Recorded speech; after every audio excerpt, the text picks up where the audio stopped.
Post होता है, एक ऐसा पोस्ट होता है जिसमें अगर मान लो अगर मैं आपको बताऊं तो व्हाइट सैलरी भी बहुत ज्यादा है और ब्लैक सैलरी भी बहुत ज्यादा है। ब्लैक सैलरी नाम की कोई चीज नहीं होती, हाँ ब्लैक मनी जरूर होती है। डबल ए जो पोस्ट होता है वो 4800 ग्रेड पे का होता है, ठीक है। बहुतों का सपना आज से ही डबल ए बन जाने वाला है, मुझे पता है। 4800 ग्रेड पे का मतलब क्या हो गया कि सीजीएल में जितने भी पोस्ट होते हैं उसमें सबसे ज्यादा अगर तनख्वाह दी जाती है तो इसी पोस्ट में। इनकम टैक्स वाले को भी इतनी तनख्वाह नहीं मिलती, इस बात को ध्यान रखो, जितना इसको मिलता है, क्योंकि भैया ये ग्रुप ए पोस्ट में आ जाता है।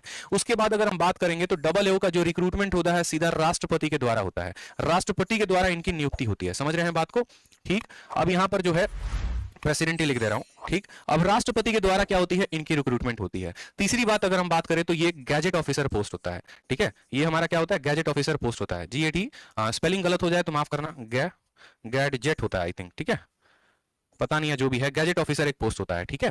तो डबल ए का जो पोस्ट होता है वो एक गैजेट ऑफिसर का पोस्ट होता है। इसके अलावा थोड़ी सी और जानकारी चाहोगे तो इनका काम क्या होता है, इनका काम होता है ऑडिट करना चीजों को लेकर। जैसे एक एग्जांपल के तौर पे मानते हैं भारत सरकार के बहुत सारे फर्म्स हैं, ठीक है, जैसे मानिए इंडियन रेलवे भी हो गया, ठीक है, और बहुत ऐसे हिंदुस्तान पेट्रोलियम्स में थोड़े से उनकी भागीदारी हो गई, या अलग अलग कंपनीज है जहां पर उनका पार्टनरशिप है। एयर इंडिया जैसे वो टैकल कर रहे थे, पूरा का पूरा एयर इंडिया में उनकी पार्टनरशिप थी। तो भारत सरकार के पास क्या है, बहुत पैसे आ रहे हैं, ठीक है, और बहुत पैसे खर्च भी हो रहे हैं। तो अब मोदी जी जाकर नहीं ना पूछेंगे, अच्छा बताओ ठीक है, एक आदमी 530 रुपए का टिकट काटा, तो बताओ तुम उसको कहां कहां पर खर्चा किए। तो वो तो मोदी जी का काम तो नहीं है, सरकार का तो काम नहीं है। तो वैसे केस में हमें एक ऑफिसर की जरूरत पड़ती है जो ये सभी अकाउंट का लेखा जोखा रखता है, और उसको हम कहते हैं double A, assistant audit officer, ठीक है। डबल ए के पोस्ट के बारे में आप अगर YouTube पर सर्च करेंगे तो पूरी की पूरी जानकारी आपको मिल जाएगी। इसमें आप जो है, आप अपना एक तो सरकार के द्वारा किए गए काम से भी तनख्वाह ले सकते हैं, आपको जो है इसके अलावा कुछ प्राइवेट कंपनीज का भी आप ऑडिट कर सकते हैं आप अपने फ्री टाइम में, ठीक है। जैसे मानो मैं एक डबल ए ऑफिसर हूं, मुझे सरकार के हर खाते जोखे के बारे में पता है कि हाँ भैया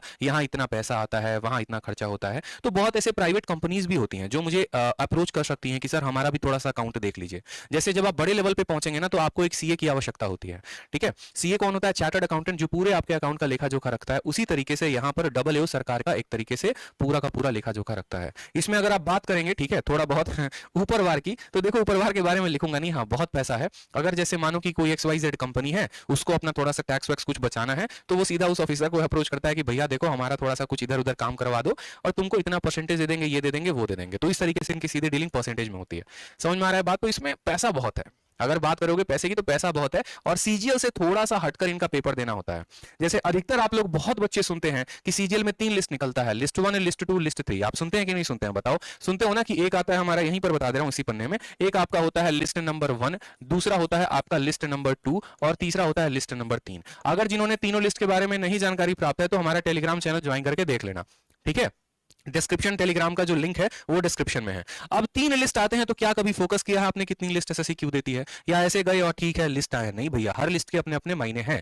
ये वाला जो लिस्ट होता है ना, यही डबल ए के बारे में होता है। डबल ए में जो लोग नियुक्त होते हैं वो लिस्ट 1 में काउंट किए जाते हैं। जेएसओ में जो लिस्ट सेलेक्ट होते हैं वो लिस्ट 2 में आते हैं, और बाकी सभी पोस्ट वाले लोग किसमें आते हैं, लिस्ट 3 में आते हैं। डबल ए की कट ऑफ सबसे ज्यादा जाती है। जैसे अभी इस बार अगर मानो प्री की कट ऑफ 130 गई है ना, तो डबल ए की कट ऑफ सीधा 160 जाती है, 165 जाती है। इसमें बहुत कम बच्चे सेलेक्ट होते हैं। इस बार 5000 या 6000 बच्चे ही इस पोस्ट पे क्वालिफाई कर पाए।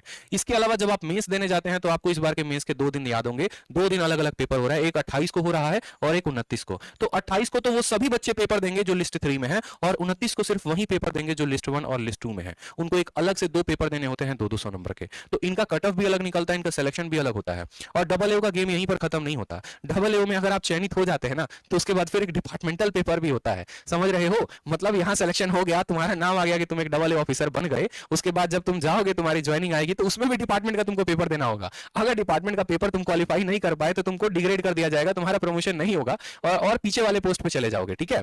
लेकिन अगर क्लियर कर लेते हो तो फिर डबल ए बने रहोगे। फिर आगे जैसे जैसे प्रमोशंस आएंगे वैसे वैसे प्रमोट होते रहोगे, और एक वक्त में यूपीएससी कैडर में भी आपकी एंट्री मिल सकती है, ठीक है। यूपीएससी में एंट्री नहीं मिल सकती, उस कैडर में एंट्री मिल सकती है, मैं ये कह रहा हूं, ठीक है। तो बातों को सही से समझना। तो ये जरूर किया करो यार, आप लोगों के लाइक से बहुत मोटिवेशन मिलती है, बहुत हिम्मत मिलती है और पढ़ाने की, और अच्छा करने की, और बढ़िया कंटेंट लेकर आने की।